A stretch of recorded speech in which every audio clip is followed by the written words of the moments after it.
Hello my friends, I'm going to do a reading for the current energy for the week ahead, and I'm going to use a variety of different divination methods.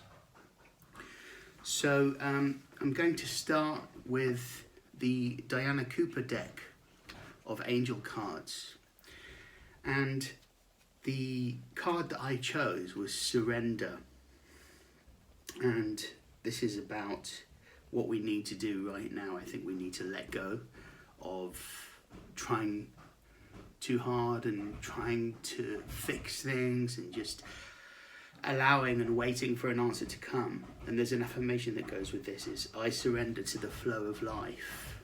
And it's a good reminder for us to do that. Now I'm going to move to the Carolyn Miss archetype cards.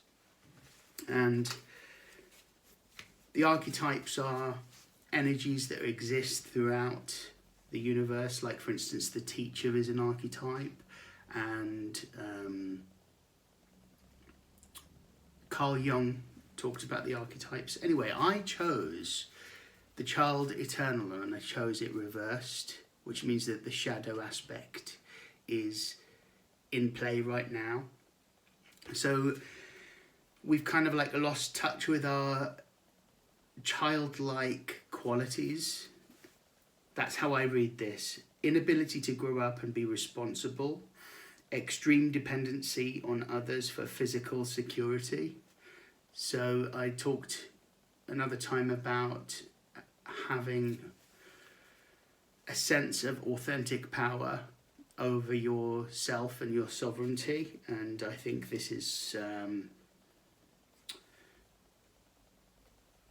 about the shadow coming up to teach us that it's time to be responsible and take responsibility for our thoughts and actions.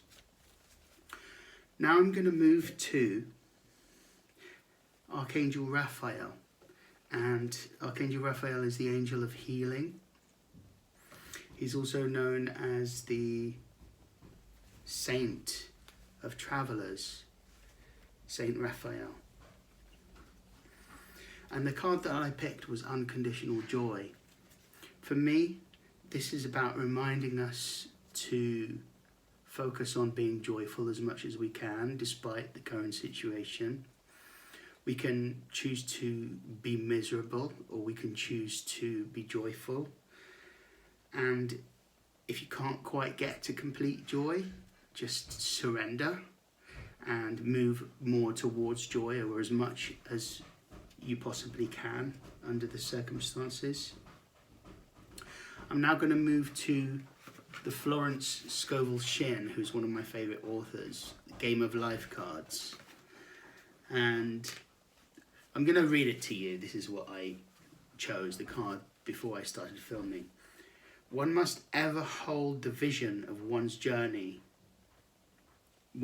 end, and demand the manifestation of that which has already been received. It may be one's perfect health, love, supply, self-expression, home, or friends. So this is about visualizing and visioning and holding in your mind what it is that you want and focusing on what it is that you want.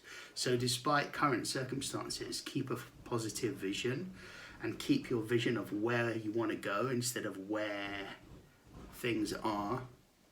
And that can sometimes help us move us out of feeling stuck. I'm going to now look at the runes, and I know that this is like a real mishmash of different things, but that's how I like to draw from different sources in life. The rune that I picked, the runes are an ancient Viking oracle. I've been working with the runes for years. Is Othilla, the rune of separation, that's in the upright position. But I drew it reversed. And I'm going to read what it says. It says, "Now is not a time to be bound by old conditioning, old authority. Consider not only what will benefit you, but what will benefit others, and act accordingly to the light that you possess now in your life. Because you may be called upon to undertake a radical departure from old ways. Total honesty is required. Otherwise, through negligence or refusal to see clearly, you may cause pain to others and damage to yourself. Adaptability and skillful means are the methods to cultivate at this time, and still you must wait for the universe to act. Receiving this rune, remember we do without doing and everything gets done. A time not to be bound by old conditioning and old authority, and what will benefit others." And a good friend of mine said recently that we've moved out of this time of selfishness, and we have been moving into this time where we need to consider the planet and all of our actions and how we impact the planet. And I think that that speaks to our current energy and what we're going through now. Separation from the old ways, and sometimes that can be painful. So there's two reversals that happen. The reversal of separation, meaning the shadow is coming into play, and it can be painful to let go of old ways and separate from the us that we used to be. We're having to rethink our whole lives, and that can be really scary. I'm now moving into the Druid animal oracle, and the card that I picked was the cow, and this is quite interesting.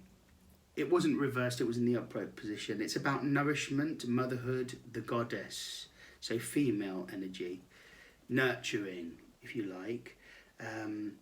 Be open to an awareness of the goddess, the Mother Earth, if you like. Not if you like, it is. Her generosity, healing and nourishment is present all around you, in your friends and in your children, in your food, in your drink, in your dreams, particularly in the natural world that you are blessed to live in. She brings protection from all harmful influences, and by attuning to her presence you can gain the inestimable benefit of deep and peaceful sleep by opening yourself up to her sacred qualities as a manifestation of the goddess on earth. You will be connecting to the perpetual stream of nourishing energy that flows from the goddess to each one of us. To experience this, there is nothing you need to do. Remember, I don't know any of you that have seen my video. The very first one, may have been the second one that I made. I talked about grounding your energy and how connecting with the earth can heal us. And there have been studies that can show that this is actually a real thing and not just some kind of woo-woo thing. So this is a reminder to recognize the earth and to honor the earth and to use the earth as a healing tool consciously. And bear in mind that our actions are impacting on the earth all of the time. I don't mean to sound preachy, and I hope I'm not, and take from it whatever you want. I also picked from a different angel deck, and the card that I got was gratitude. Remember to focus on the things that you're thankful for, and that always shifts your energy. Focus on what's positive in your life and you will attract even more positive situations. Gratitude. Good reminder for us all there. Anyway, have a good day.